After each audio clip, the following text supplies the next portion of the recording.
So I'm going to start with our first place winner in the grade 7 and under category. I'm so proud to say that she's a student from my school, from the Emily G. Weatherby School. It's Brittany Duchesne, and her poem is called The Moon. So please come on up.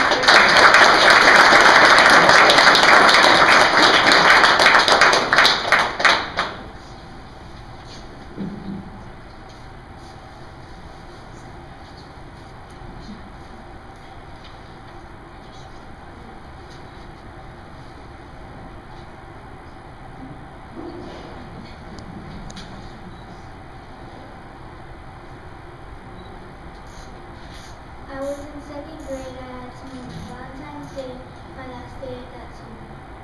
All my friends were saying goodbye. All I could do was cry. I thought of this in every way, every night and every day. I never felt like this before. I wanted to stay for just a bit more. My friends didn't seem sad to see me go, or at least to me, it didn't show. When I moved to my new school, I was so shy. I was so embarrassed, I wanted to die. Then I made some friends. How long they would last, it all depends. 4 years went by fast, and now I'm just looking back at the past. Our second place winner is Amber De Leon. Am I pronouncing that correctly? From the Frost School. Is that correct? Also from Lawrence. I have a lot of friends from Lawrence. So come on up, Amber, and her poem is New York. New York, New York. Fascinating, amazing, wonderful. My brother's birthday went to New York City. Saw Times Square, went on the subway. It was marvelous. Jade lights, taxis, awesome stores. I heart New York City t-shirts. I heart New York City hats. I bought myself a hat. New York, New York. One of the most magnificent places in the entire world. I love New York City. Red carpets, celebrities, and hotels. I want to be in New York City. New York, New York. New York City plus me is the best time of my life.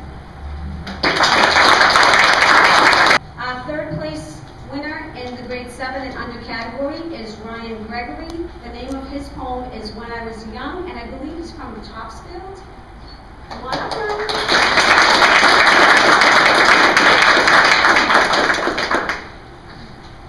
When I was young, because he's so old.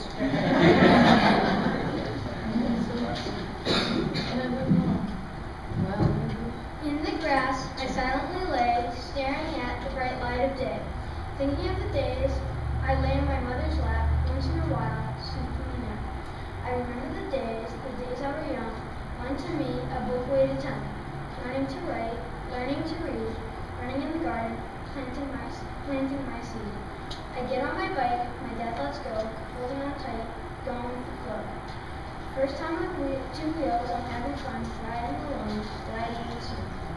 I say goodbye and run out the door, running on the ground, running on Earth's floor.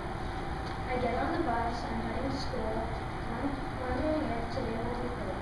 I miss the days I sat on a booster seat when I couldn't touch my feet.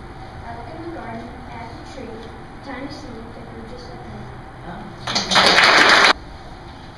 Next, I'd like to move to the grades 8 through 12 category. In first place, we have Jonathan Maroney, Timberlane. And the title of his poem is Over These 11 Years. Come on up, Jonathan.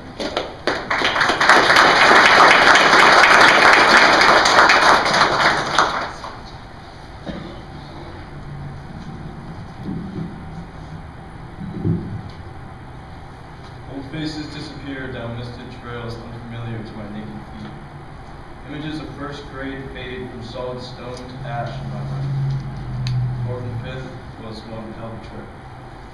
My brother found sustenance within any substance. In and out of hospitals, detox therapy, detox hospitals, detox therapy, mommy, where is he now? I couldn't even keep track. I grew up so damn fast. Middle school came into my life, and so did she.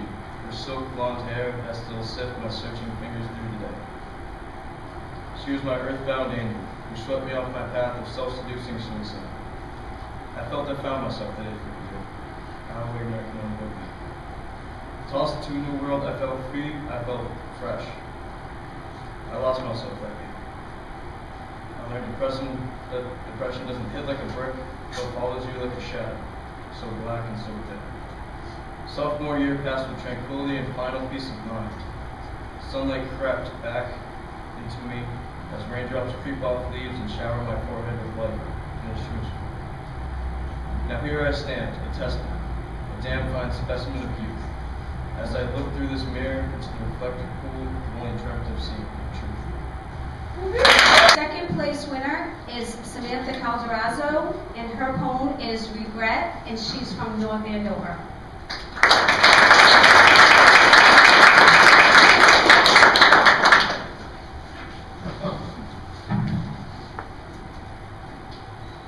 Just cloud followed. Everything about him was dead, except for his eyes. Though sunken and saddened, moved ever so often. He was a curled up back scarcely whispering his words under his breath. His alabaster skin hung in his bones like touch, so delicate it would crumble at your touch. The room was warm, but I only remembered chills. Ice encased me, and I was frozen in my thoughts. Muffled murmurs echoed, and I ignored them.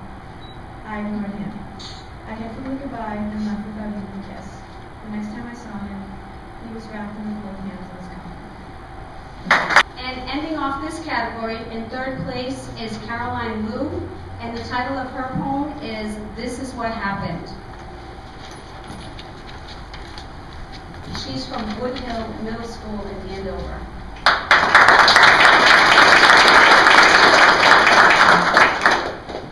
You asked what happened to our childhood friendship, but we both know what happened. I gave my childhood to you, a girl who took what I offered and stole more from me, a naive third grader who pinky swore that you were her best friend, forever and ever and ever. You stole more from me, a quiet, bookish 9-year-old who didn't know how to defend herself against your poison, your pointed words and constant eye rolls, your silent treatment and arrogance, your masked masochism. We didn't speak for years, but today, you and I have become friends. You think it is the same. You think I've forgiven and forgotten. But you stole from me things you can never return. You created wounds that can never be healed. You wrote yourself into my story, and it can never be erased. You asked what happened to our childhood friendship. This is what happened. Move to the adult category, and it gives me great pleasure to announce the first place winner because she happens to be my former high school English teacher. So first place is Barbara Duras, and her poem is Changing Rhythms. Changing Rhythms. As waves of anger swept over childhood, drums and tap shoes might have served her better than piano and ballet slippers. Too much control cinched fingers and toes. Had she been jamming or clicking her heels in those days and years before anger turned to death, enough liveliness might have been left to stem the tide of so much grief. Might have built her a stage for dance and play, footwork and drumstick, tap and cymbal. Second place in the adult category is Katie Abraham, and her poem is called I Knew a Crazy Old Lady.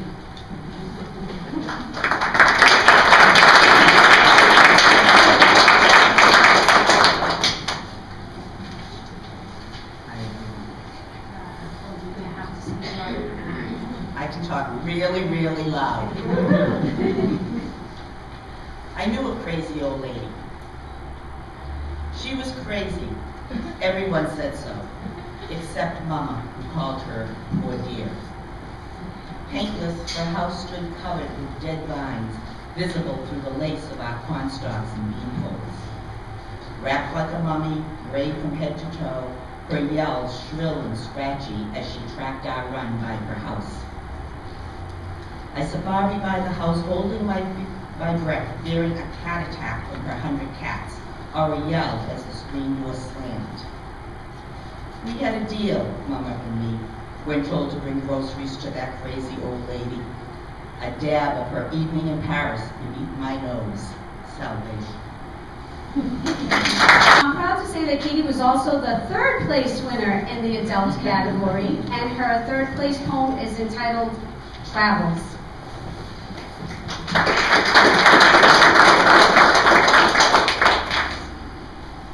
We traveled as close as the ice cream stand and as far away as the Old West.